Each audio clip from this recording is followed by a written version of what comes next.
আসসালামু আলাইকুম। আমন্ত্রণ বাংলা ভিশন সংবাদে আপনাদের সাথে আছি আমি মাহমুদুল হাসান। যুক্তরাষ্ট্রের গোয়েন্দা প্রধান তুলসী গ্যাবার্ড ভারত সফরে থাকা অবস্থায় কট্টর হিন্দুত্ববাদীদের বর্বরতার আরেক নজির। মুঘল সম্রাট আওরঙ্গজেবের মাজার অপসারণের দাবিতে মহারাষ্ট্রের নাগপুরে ব্যাপক তাণ্ডব চালানো হয়েছে। জারি করা হয়েছে ১৪৪ ধারা।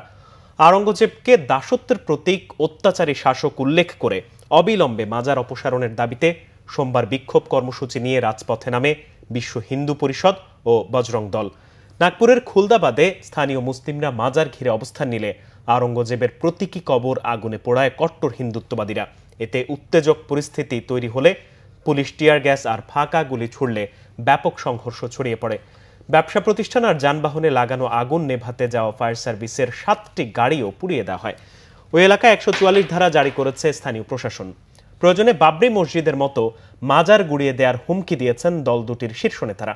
এদিকে বাংলাদেশের সংখ্যালঘু নির্যাতনের অভিযোগ তোলা মার্কিন গোয়েন্দা প্রধান তুলসী দিল্লিতে বৈঠক করেছেন ভারতের প্রধানমন্ত্রী নরেন্দ্র মোদীর সাথে।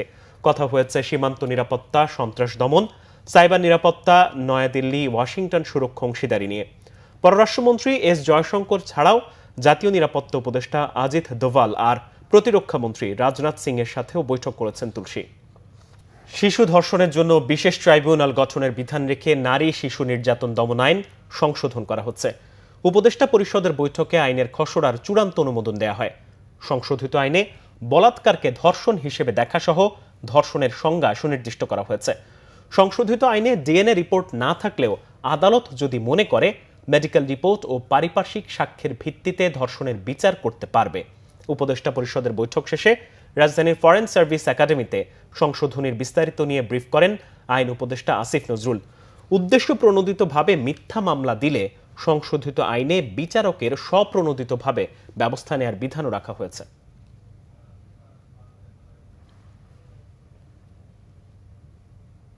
বাংলাদেশের ধর্মীয় সংখ্যালঘু নির্যাতনের ব্যাপারে যুক্তরাষ্ট্রের গোয়েন্দা প্রধান তুলসী গ্যাবার্ডের মন্তব্য কোনো প্রমাণ বা সুনির্দিষ্ট অভিযোগের ভিত্তিতে নয় বলছে বাংলাদেশ।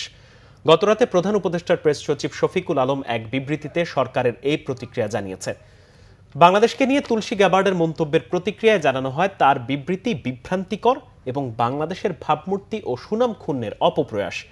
বিবৃতিতে বলা হয়, গভীর উদ্বেগ ও দুঃখের সাথে যুক্তরাষ্ট্রের গোয়েন্দা প্রধানের মন্তব্য লক্ষ্য করেছে বাংলাদেশ।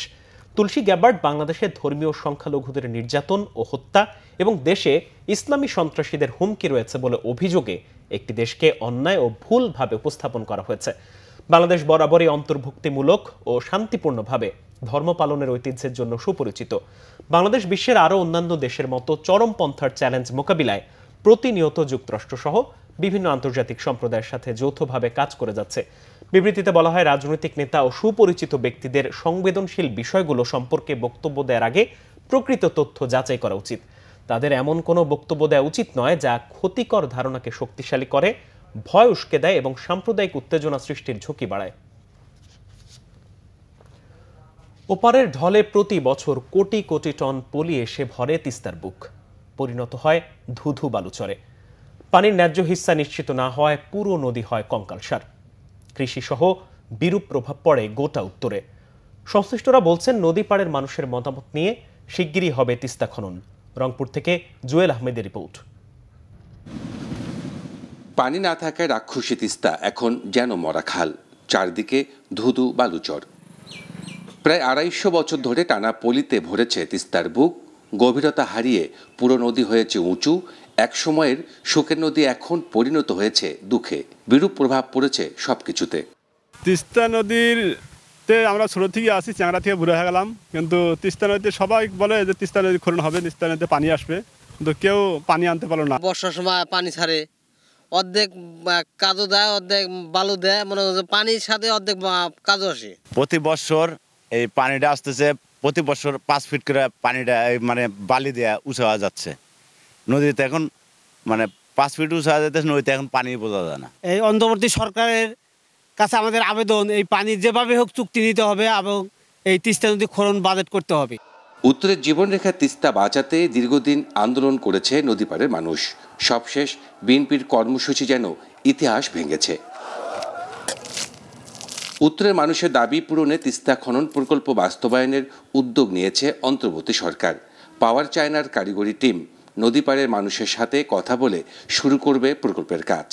ইন্ডিয়া থেকে যে তিস্তার যে পলি বহন করে, এটা আমাদের বাংলাদেশে যে 121 কিলোমিটার আছে, এখানেই ম্যাক্সিমাম পলিটা আমাদের এখানে সেটেল হয়, যার কারণে আমাদের প্রতি বছরই তিস্তার তলদেশ ভরাট হচ্ছে।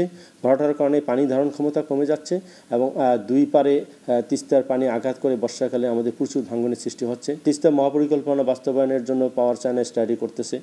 তিস্তা ব্যারেজের সবকটি গেট বন্ধ করে নদীর পানি আটকে রোটেশনের মাধ্যমে সেচ দেওয়া হলেও ভাটিতে ঢুকছে প্রকৃতি।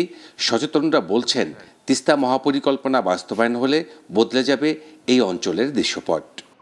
প্রতি বর্ষা মৌসুমে ভারত পানি দিয়ে ভাসিয়ে দেয় উত্তর জনপদকে, তেমনি কোটি কোটি টন পলি এসে ঢেকে দেয় তিস্তাকে। আর এ কারণেই উত্তরের বড় নদী মরে গেছে। Jewel Ahmed, Bangla vision, Teesta barrage, Lalmonirhat. এই ছিল এখনকার মতো। পরের সংবাদ দুপুর 12টায়। এছাড়া বাংলা ভিশন সংবাদ ও সংবাদ সংশ্লিষ্ট অনুষ্ঠান দেখতে ভিজিট করুন www.bbnews24.com ও facebook.com/banglavisionnews এবং সাবস্ক্রাইব করুন youtube.com/banglavisionnews। ধন্যবাদ।